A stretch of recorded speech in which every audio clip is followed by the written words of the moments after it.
Hello and welcome to this week's episode of Blender for Beginners. In this week's episode we're going to have a look at modifiers and see how we can use them to make the process of modelling quicker, easier and more effective. If you've never come across modifiers before, modifiers are a quick and easy way to add complex effects to your objects in Blender, such as your meshes, your models, in a relatively quick and easy way. There's a whole different tab of modifiers. If we go across here to the right hand side of the screen and move across, the spanner icon here that I'm hovering over, if you click that, this is our modifiers tab. Now if we open up the drop down menu here where it says add modifier, you'll see that there's a whole array of different modifiers that we can add to our objects. Each of one of these adds a different effect to whatever we have selected at the time. So as we can see up above, I'm selected the cube at the minute. The first modifier we're going to have a look at today is one of the most often used, and that's the mirror modifier. So if I move across here, underneath the generate submenu, I'm going to select mirror. Now, as mirror suggests, mirror is a quick and easy way to mirror what we're doing with our object on another side of it. So what I'm going to do here is I'm going to select the left hand side of my cube, and I'm going to tick the Y. And I'm going to tick the Z axes here, and I'm going to extrude out from this side, and there we go. With the X axes ticked here, we can see that whatever I do on the left hand side of my model, it also does on the right side. So it's mirroring any changes I'm making on the Z axis, X axis even, this red line here. If we have a look at the modifier submenu, we've got the mirror options we can see here. The first thing we can notice is the axes. Now, if we have a look at the axes, I'm going to tick X, Y, Z. This decides on what different axes it mirrors what you're doing. So, if we go back and I've just got X ticked, then it'll only mirror whatever I do on my X axis. So, we can see that, there we go, it's mirroring it. But, if I do something underneath, so I extrude down, it's not mirrored it on the top. So what we'd need to do there is we need to decide what axis that is, and if we have a look there we can see it's the Z axis is the blue arrow pointing up, that's our Z axis. So if I tick that now, it mirrors it on the top, and I've extruded out from the front over here, and we can see that nothing's really coming out there from the back. So if I tick the Y axis, there we go. We can see that it's mirrored it in every direction now. So mirror, nice and simple.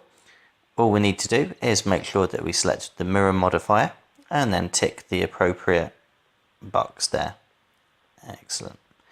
Nice and easy. This is very useful because obviously if we're creating a model, we want it to be symmetrical most of the time.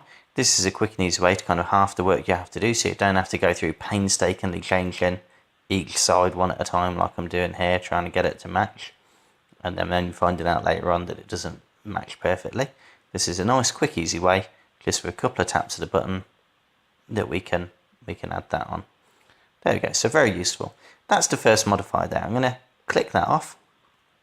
I'm going to quickly just delete my object over here. The next modifier that we're going to look at is, if we go into our modifiers menu again, is we're going to look at an array. Now, if I move up over here, once again, in our modifiers tab, we see the arrays, preferences and options that come up. An array is a way of copying an object and putting it after one another. So we can see here, we've got this is what I've got here. This is my cube that I've modelled. If we just extend this out, there we go.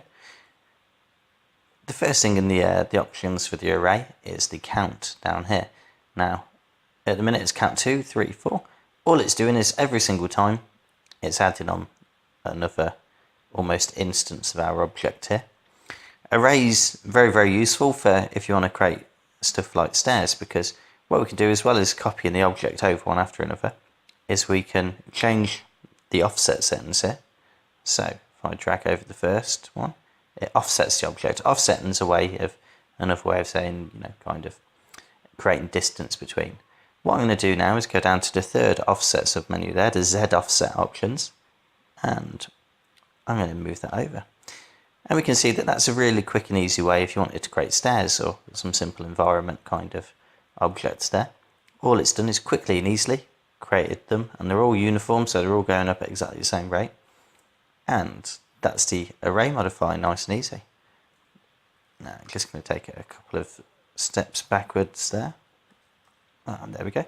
So we've looked at the array modifier and we've looked at the mirror modifier. The last one I want to have a look at for today's tutorial, for just an introduction to modifiers, is if we go in and we want to have a look at the bevel tool. Now, when we start off with a cube model in Blender, we can see that its edges are perfectly straight.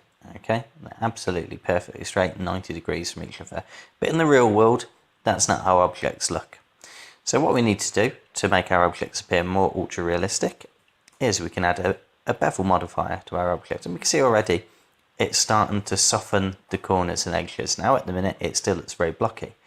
Once again, we can go into the preferences here and we can change how many segments that bevel takes place over.